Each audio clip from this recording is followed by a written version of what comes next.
José, Padre amoroso de mi Señor Jesús, Dios te exalta por ser su siervo más humilde. San José, la Iglesia aclama tu divina protección. Ven y llévanos a su reino de amor. José, hijo de David, justo y fiel esposo de la Virgen María, Dios te eligió para ser su custodio. Mejores brazos no encontró el Señor. San José, Padre amoroso de mi Señor Jesús, Dios te exalta por ser su siervo más humilde. San José, la Iglesia aclama tu divina protección. Ven y llévanos a su reino de amor.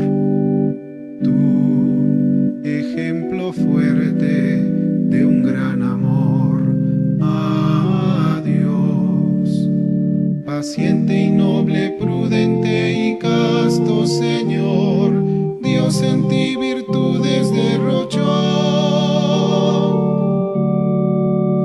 San José, Padre amoroso de mi Señor Jesús, Dios te exalta por ser su siervo.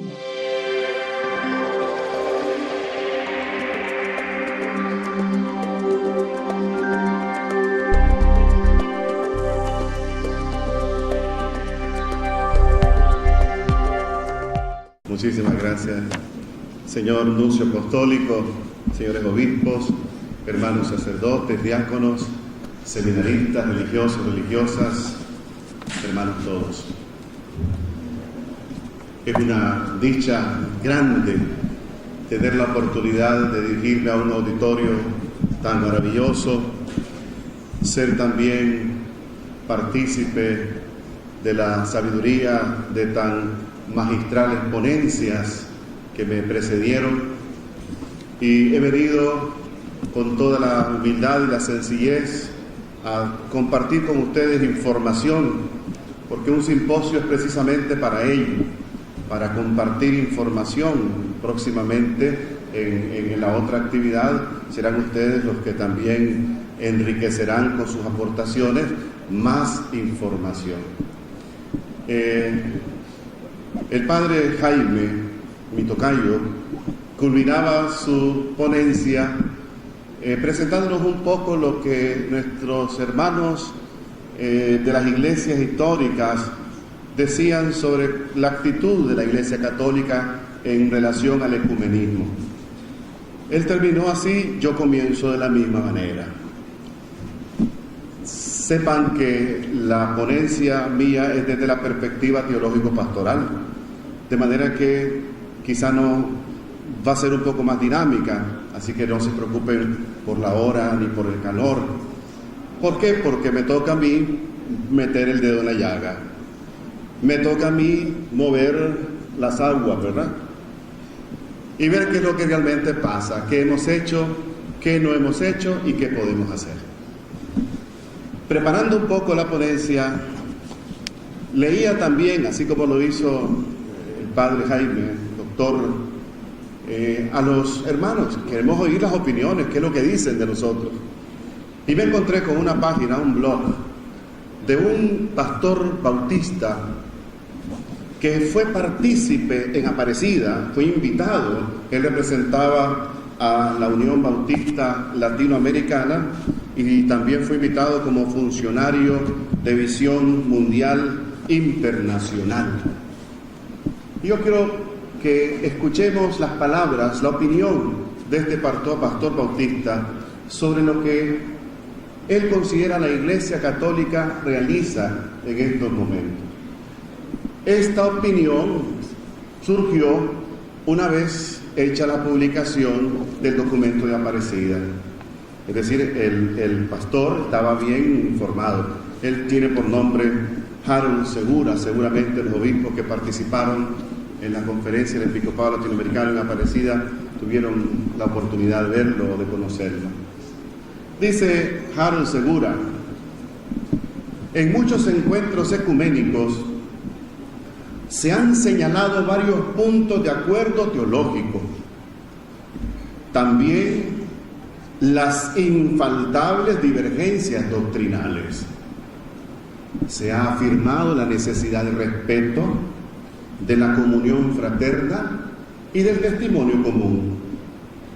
Se ha dicho que cuando nos esforzamos por vivir como testigos del Evangelio, surgen las coincidencias que nos unen.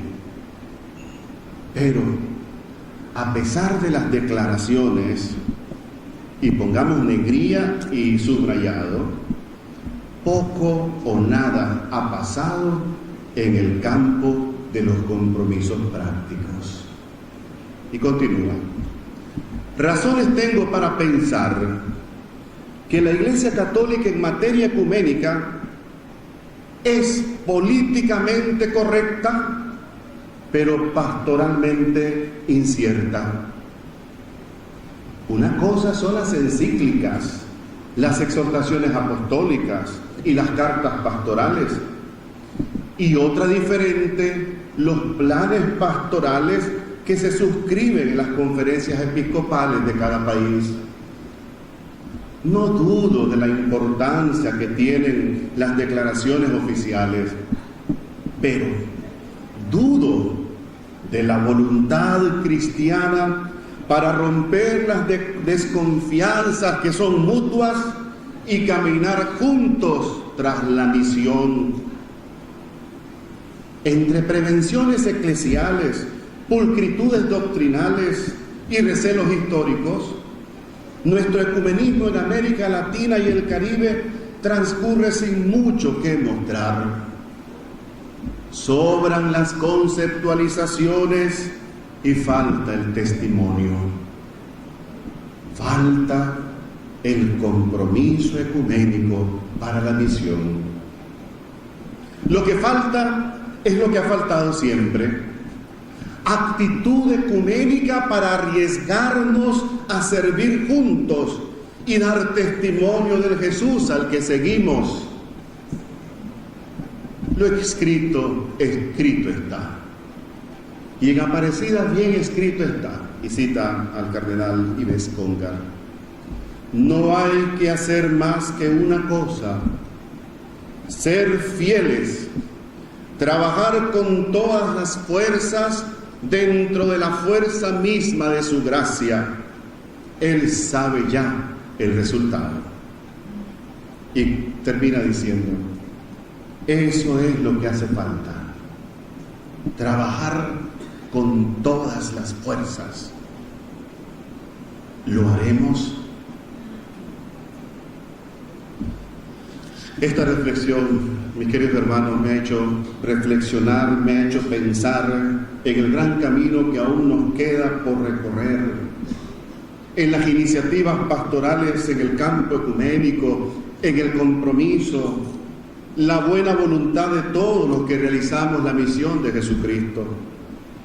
Y quizás no todos estemos de acuerdo con la opinión de este pastor bautista, pero es un oportuno disparador de opiniones, pensamientos, inquietudes que no pueden dejar de cuestionarnos.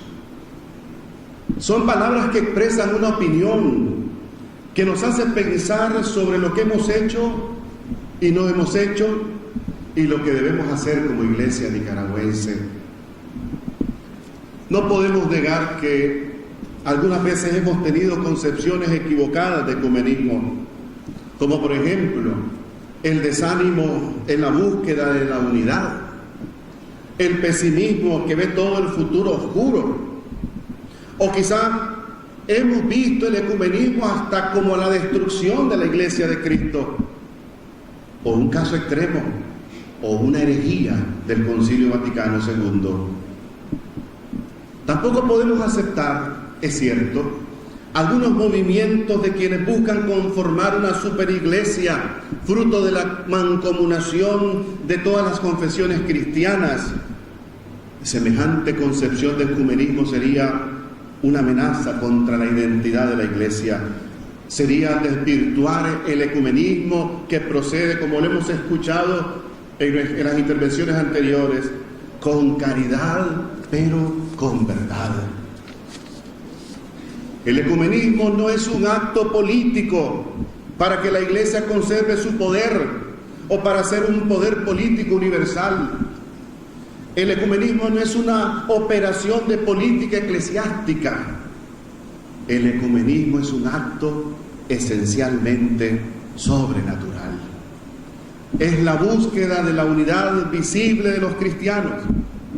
La unidad visible no se ha perdido. Es un imperativo, lo hemos escuchado, que todos sean uno. No se trata de crear la unidad, se trata de descubrirla, nos dice Unitatis Redintegratio 4. La unidad invisible ya la poseen los cristianos. La unidad visible es la tarea urgente. La división contradice la voluntad de Cristo. La división es un escándalo para el mundo. La división daña la causa de la predicación del Evangelio. Además, no podemos negar que existen grandes dificultades que nos desaniman. Por ejemplo, esa terrible historia de odios y exclusiones, la persecución de los protestantes y de los protestantes a los católicos, la existencia de pequeños grupos fundamentalistas y locales agresivos, el proselitismo agresivo, la falta de formación de protestantes, pero también la falta de actitud ecuménica en todos. Su Santidad Benedicto XVI en una oportunidad dijo: no bastan las manifestaciones de buenos sentimientos, hacen falta gestos concretos que penetren en los espíritus y sacudan las conciencias, impulsando a cada uno a la conversión interior, que es el fundamento de todo progreso en el camino del ecumenismo. Ahora bien, yo quisiera compartir con ustedes algunas actitudes esenciales de una pastoral ecuménica.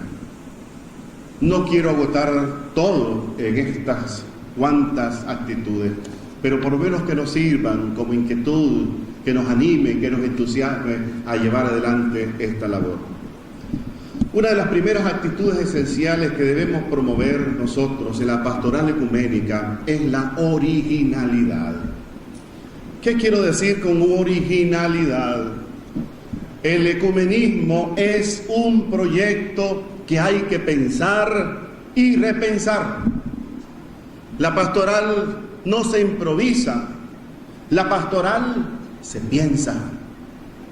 La realidad de nuestras comunidades parroquiales, de nuestras diócesis, no es estática, homogénea, que se contenta algunas veces con una proyectación pastoral implícita, que abusa a veces de la retrospectiva selectiva, que quiere decir escoger un poco de lo mismo, pero de lo que hemos hecho ya, que escoge lo mejor de lo anterior.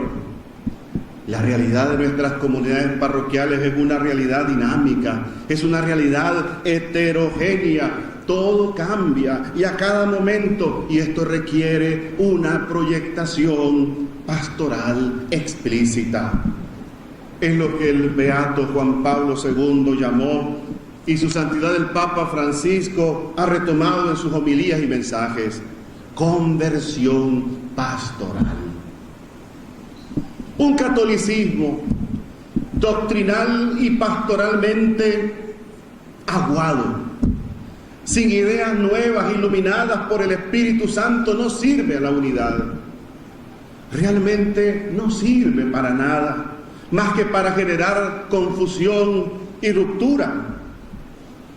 Permítame atreverme a decir esto. Más fácil, creo, sería comprender a un protestante que fuese coherente con el patrimonio doctrinal de su confesión que a un católico que negase o reinterpretase a su capricho todo o casi todos los artículos del clero. ¿Por qué? Porque muy poco los conoce o no los entiende. Los dos grandes males de los sacerdotes y agentes de pastoral es no pensar la pastoral o por pereza intelectual, que para alguien que trabaja, por ejemplo nosotros los sacerdotes, 24 horas al día en la misión de Cristo es inadmisible. O también porque tenemos miedo a equivocarnos. Por eso los teólogos, los pastores de la Iglesia Católica, tenemos en el campo del ecumenismo un importante papel que jugar. Nos corresponde, como también pedía el concilio, explicar con mayor profundidad y exactitud la fe católica, con una forma, dice el concilio, y un lenguaje que los hermanos separados puedan comprender también rectamente. Nuestro quehacer pastoral debe estar animado por el amor a la verdad, la caridad y la humildad. La revelación divina y en cierto modo la doctrina que la expresa e interpreta no son una propiedad del teólogo y del pastor de la que pueda disponer libremente. La verdad de la fe viene de Dios. Es una participación en la misma verdad que es Dios. Y esa verdad divina es salvación para el hombre. El amor a la verdad es, pues, expresión del amor a Dios y del amor a los hombres. El amor a la verdad es signo de caridad. De ahí que jamás deben separarse o deban separarse verdad y amor, verdad y caridad. La conciencia de ser destinatarios de una verdad que es don de Dios a su pueblo ayudará a los teólogos, ayudará a los pastores de la iglesia y a los demás creyentes a vivir en la humildad al desempeñar su tarea de profundizar en las insondables riquezas de Cristo. Originalidad. Pero hay una segunda actitud que quisiera compartir con ustedes. Actitud y voluntad de diálogo. Hay que fortalecer la actitud de respeto, la tolerancia y el diálogo, estando dispuestos a encontrarnos como unidos en la fe, aunque tengamos diferencias grandes en la manera de entender esa fe. El diálogo es fundamental como actitud y como método. Y ese diálogo supone que hay un lenguaje común, una comunión en la diversidad, la exclusión del proselitismo y del falso irenismo. El Concilio Vaticano II dice en el número 11 del Decreto Unitatis Redintegratio que no hay nada tan ajeno al ecumenismo como ese falso irenismo que daña la pureza de la doctrina católica y oscurece su sentido genuino y cierto. ¿Qué quiere decir falso irenismo? Que finge que aquí no ha pasado nada, que finge que todos nos llevamos bien, que finge la conciliación, no la busca, vive en el simulacro, en la falta de verdad, en el engaño. Pero también es importante, como ya lo han dicho mis predecesores, la convicción de que los otros pueden enriquecernos. Dice Aparecida en el número 231, necesitamos más agentes de diálogo y mejor calificados. Aquí viene la clave del ecumenismo, la capacitación de agentes de pastoral que sean formados intelectualmente, que conozcan otras doctrinas, que indaguen, que investiguen sin prejuicios la fe de los otros, pero sobre todo que sean formados en el diálogo. El ecumenismo no podrá llevarse adelante si los agentes pastorales no saben dialogar, si imponen, si no escuchan, si quitan a Dios la soberanía sobre la verdad y se la apropian. Dialogar, aunque usualmente se malentienda, no es negociar la fe propia, no es ceder posiciones. El ecumenismo no puede ser ingenuo. Dialogar es escuchar sin prejuicios, es intentar comprender, es oír atentos a los signos de Dios y mirar con mirada amplia. Dialogar no significa olvidar mi fe católica. Todo lo contrario, es amar cada vez más la Iglesia y al tiempo que nos formamos en el conocimiento de las otras doctrinas, profundizar la nuestra para asimilarla mejor. Cuando vamos al diálogo, no dejamos atrás nuestro patrimonio católico, más bien lo ponemos sobre la mesa del encuentro.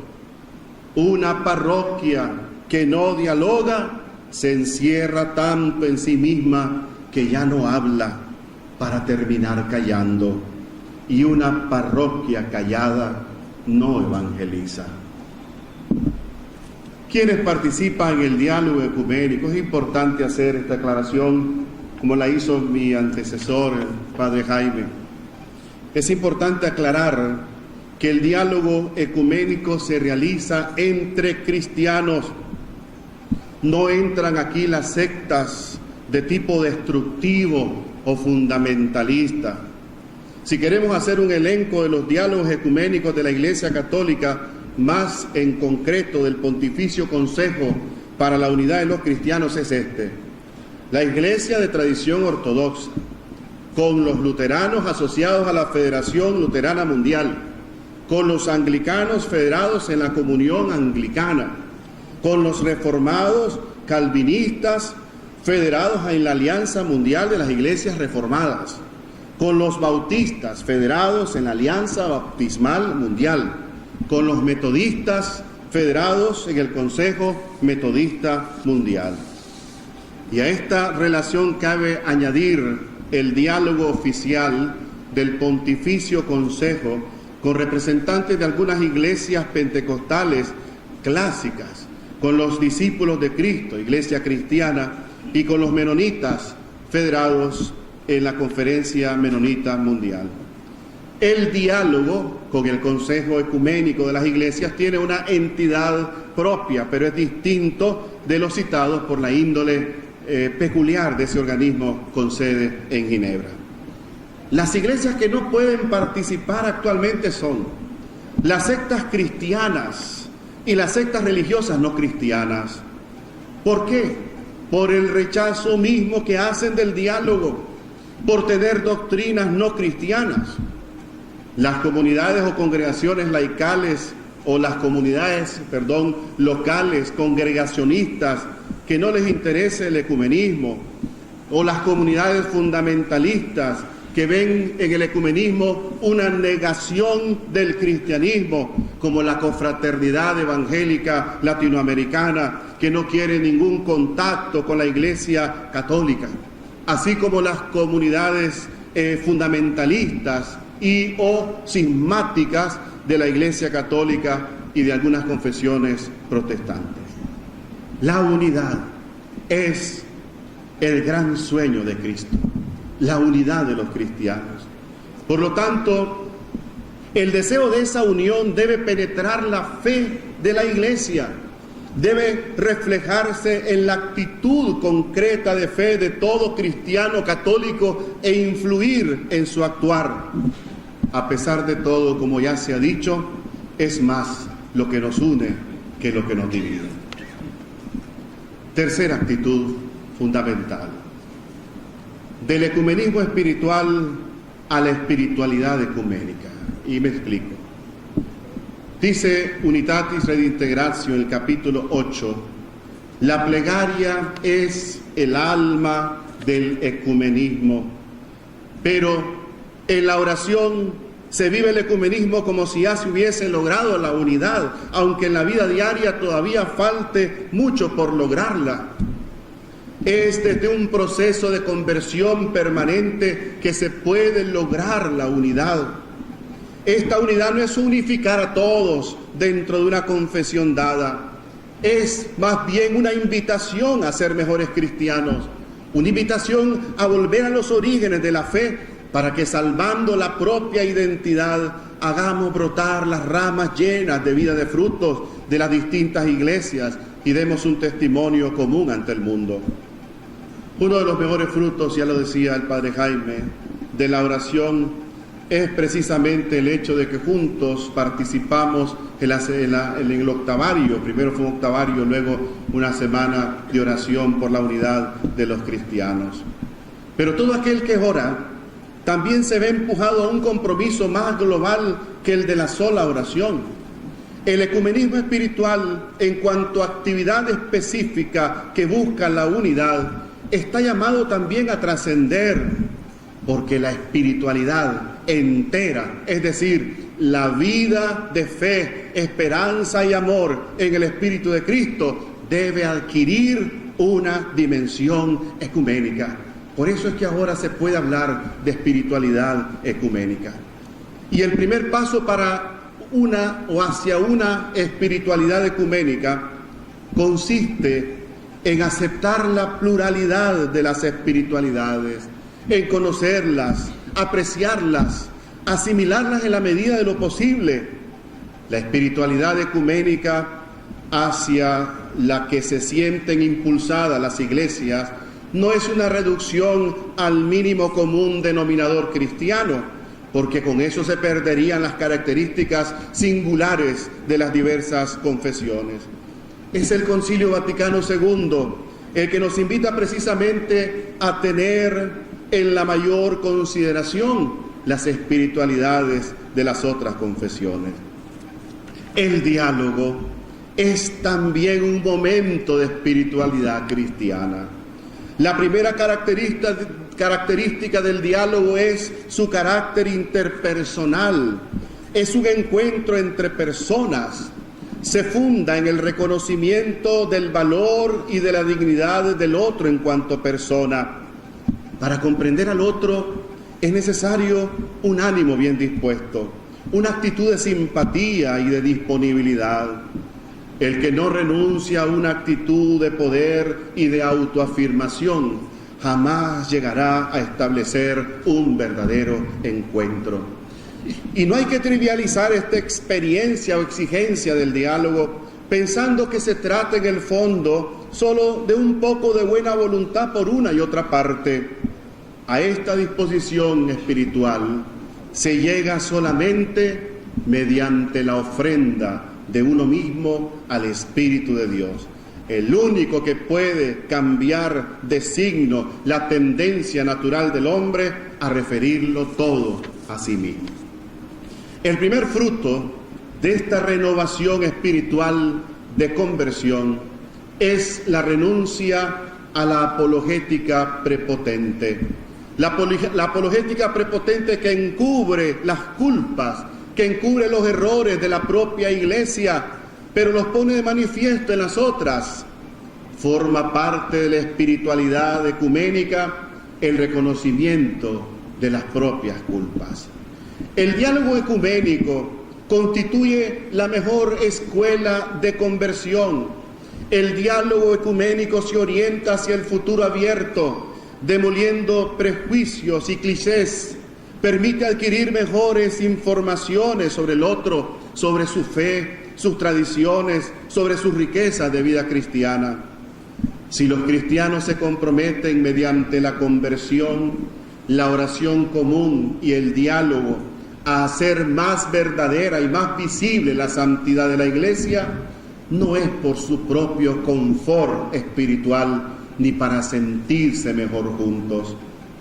El movimiento ecuménico, al reflexionar sobre la oración de Jesús, que todos sean una sola cosa para que el mundo crea que tú me enviaste, Juan 17:21, ha colocado en el primer plano los conceptos de martiria, testimonio, y diaconía, servicio, como finalidad intrínseca de los esfuerzos por la unidad. Por eso, el ecumenismo tiende por su naturaleza a traducirse en acción y en signos visibles. La unidad de la Iglesia está orientada al mundo como testimonio y como servicio al hombre. Dice el documento de Aparecida en el número 230, a veces olvidamos que la unidad es ante todo un don del Espíritu Santo y oramos poco por esta intención. Esta conversión del corazón y esta santidad de vida, juntamente con las oraciones privadas y públicas por la unidad de los cristianos, han de considerarse como el alma de todo el movimiento ecuménico y con razón pueden llamarse ecumenismo espiritual. Pero también Aparecida en el 231 dice, hace más de 40 años el Concilio Vaticano II reconoció la acción del Espíritu Santo en el movimiento por la unidad de los cristianos. Aparecida, como lo hace constantemente con todos los temas, retoma la historia eclesial para fundamentar sus argumentos actuales. El Concilio Vaticano II fue el gran impulso a la tarea ecuménica y sobre todo en el reconocimiento del Espíritu Santo como generador del movimiento de unidad. Esto repercute en la importancia de la oración para pedir el don divino de ser Iglesia Unidad. La semana de oración por la unidad de los cristianos debiera estar presente en cada parroquia y cada comunidad católica tiene la tarea de contactar con cristianos de otras denominaciones para reunirse, a orar o celebrar. Cuarta actitud, necesidad de formación en todos los niveles. Dice Aparecida en el 231, es bueno hacer más conocidas las declaraciones que la propia Iglesia Católica ha suscrito en el campo del ecumenismo desde el concilio. La Iglesia se ha expresado respecto al movimiento ecuménico y conocer esa palabra de la Iglesia es fuente directriz para nuestras iniciativas pastorales con otros cristianos. Es importante el tema de los sacramentos. ¿Qué disposiciones existen al respecto sobre la validez del bautismo y matrimonios mixtos? Más adelante, en ese mismo punto, dice Aparecida, es oportuno estudiar el directorio ecuménico y sus indicaciones respecto a la catequesis, la liturgia, la formación presbiteral y la pastoral. Aparecida 231. La formación de los agentes de pastoral, en el ámbito que fuese, debe presentar el tinte ecuménico para que la catequesis, la liturgia, la pastoral de la caridad, el presbiterio, el ámbito de los jóvenes, niños, ancianos, la pastoral de la salud, los ministerios de la palabra y todos los que participan en la vida eclesial sepan cómo actuar desde su carisma frente a otros cristianos.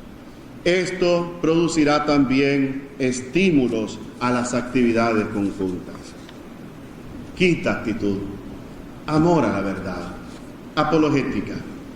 Dice Aparecida en el 229, la apologética no tiene por qué ser negativa o meramente defensiva per se.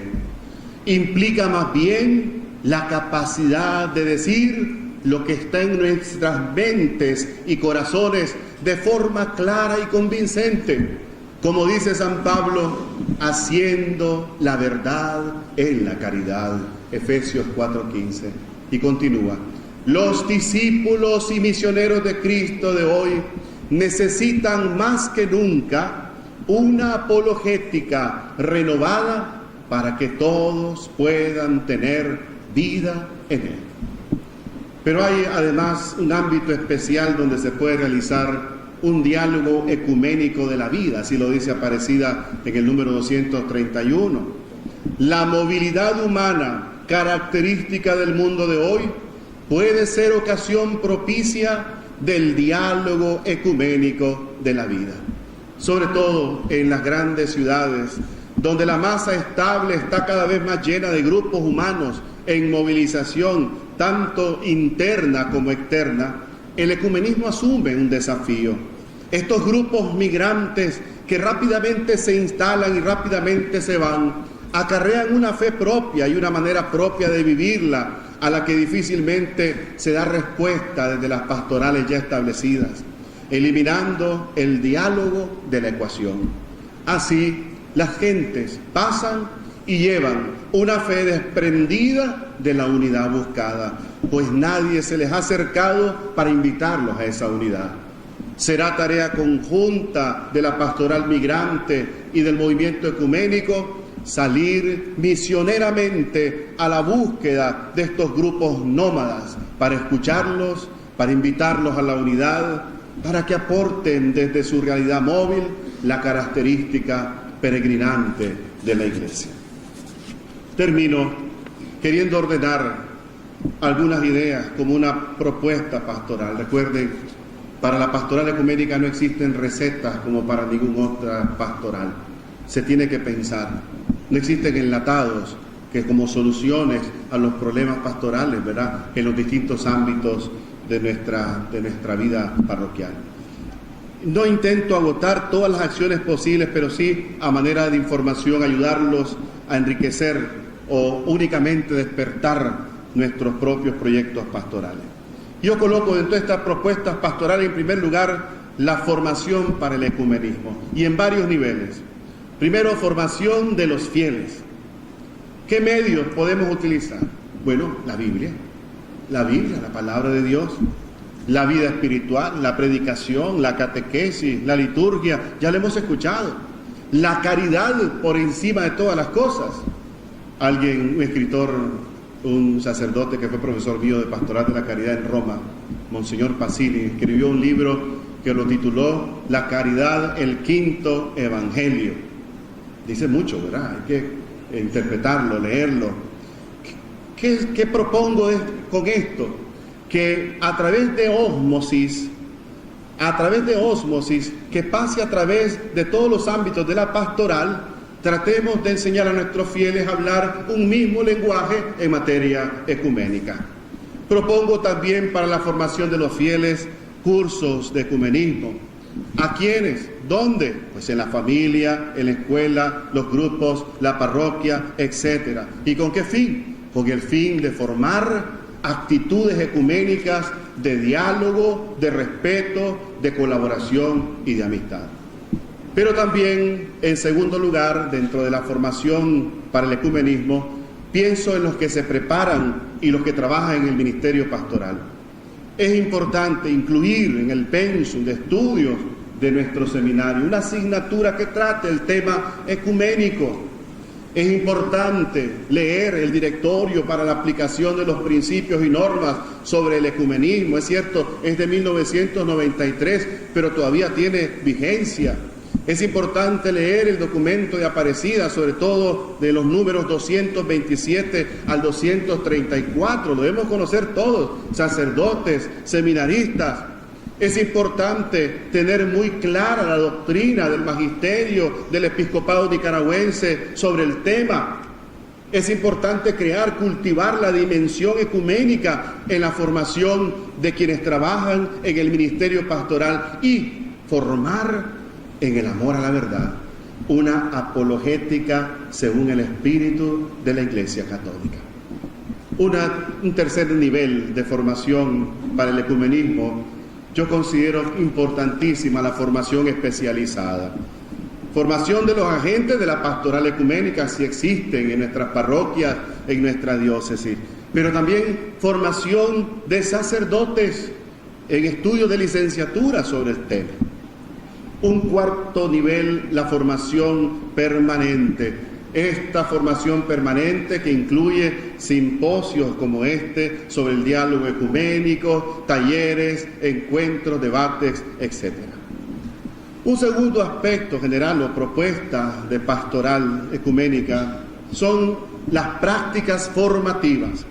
Entre las prácticas formativas yo por lo menos sugiero organizar visitas a otras iglesias y su culto, encuentro con estudiantes de otras iglesias, oración en común, jornadas de estudio y discusión, conferenciantes de otras tradiciones, escuchar, así como escuchamos al pastor bautistas, así como escuchamos a nuestros hermanos de las iglesias históricas. Es importante también escucharlos. Esas son prácticas formativas que pueden ser útiles en nuestra pastoral. Luego, un tercer gran aspecto del ecumenismo espiritual a la espiritualidad ecuménica. Centro de todo esto, necesidad de conversión. Luego, diálogo como momento de espiritualidad cristiana, oración en común, promover la semana de oración por la unidad de los cristianos, promover semanas bíblicas ecuménicas, estudios y reflexión sobre la Biblia, un martirologio común, etcétera, etcétera. Un cuarto aspecto, comunión de vida y de actividad espiritual. Mucho se dijo, ¿verdad?, en la ponencia anterior, desde el punto de vista teológico, cuáles son los fundamentos del ecumenismo, cuáles son los temas teológicos que se tienen que discutir, sobre los que se tienen... Pero también decían nuestros exponentes que en algunos se ha avanzado mucho, sobre todo en el sacramento del bautismo. Y siendo los sacramentos un signo visible de la comunión en la Iglesia Católica, no puede ser descuidado en el diálogo para la comunión con otras iglesias cristianas, porque el bautismo sobre todo constituye un vínculo fundamental de comunión entre cristianos. Lo hemos escuchado esta mañana. Otro elemento que nos puede dar una comunión de vida y de actividad espiritual, compartir la liturgia no sacramental. Ahí hay cosas que son inquietudes que les dejo para que lo pensemos. Otro aspecto, compartir la Eucaristía, y pongo un signo de interrogación al final. El directorio habla de que en ciertas circunstancias, de manera excepcional y bajo ciertas condiciones, se puede compartir la Eucaristía. Otro elemento que lo considero también bajo interrogación, aquí se trata de inquietar nada más, compartir templos, entre signos de interrogación. Luego, facilitar la educación y atención religiosa a otros fieles. Digo, la atención, por ejemplo, humanista, o la atención psicológica, si nosotros tenemos en nuestras parroquias algún centro de orientación psicológica, y por qué no la orientación espiritual con miembros de otras iglesias, ¿verdad? Y compartir a lo mejor la educación con ellos. Nosotros tenemos en nuestros colegios católicos estudiantes que son de otras iglesias, ¿verdad? Y no tenemos problemas nosotros con los estudiantes de otras iglesias. Esto ya es un signo de ecumenismo. Y por último, los matrimonios mixtos, que son como una experiencia un poco más vivida entre nosotros, pero sobre los que tenemos que hablar y pensar muchísimo. Y por último, colaboración ecuménica, consejos de iglesias, secretariados, trabajo común, por ejemplo, sobre la Biblia, textos litúrgicos comunes, colaboración en pastoral, caridad, misiones, vida social y cultural, como se ha dicho antes, colaboración en el desarrollo, colaboración en medicinas, medios de comunicación, etcétera. Son lazos, vínculos que podemos nosotros promover como colaboración ecuménica. Quiero terminar mi ponencia compartiendo con ustedes las palabras de su Santidad Francisco en un discurso que dedicó a los representantes de otras religiones e iglesias cristianas el pasado 20 de marzo. Sí, queridos hermanos y hermanas en Cristo, sintámonos todos íntimamente unidos a la oración de nuestro Salvador en la última cena, a su invocación Ut Unum Sin. Pidamos al Padre misericordioso que vivamos plenamente esa fe que hemos recibido como un don el día de nuestro bautismo, y que demos de ella un testimonio libre, alegre y valiente. Este será nuestro mejor servicio a la causa de la unidad entre los cristianos, un servicio de esperanza para un mundo todavía marcado por divisiones, contrastes y rivalidades. Cuanto más fieles seamos a su voluntad en pensamientos, palabras y obras, más caminaremos real y sustancialmente hacia la unidad. Muchísimas gracias. Gracias.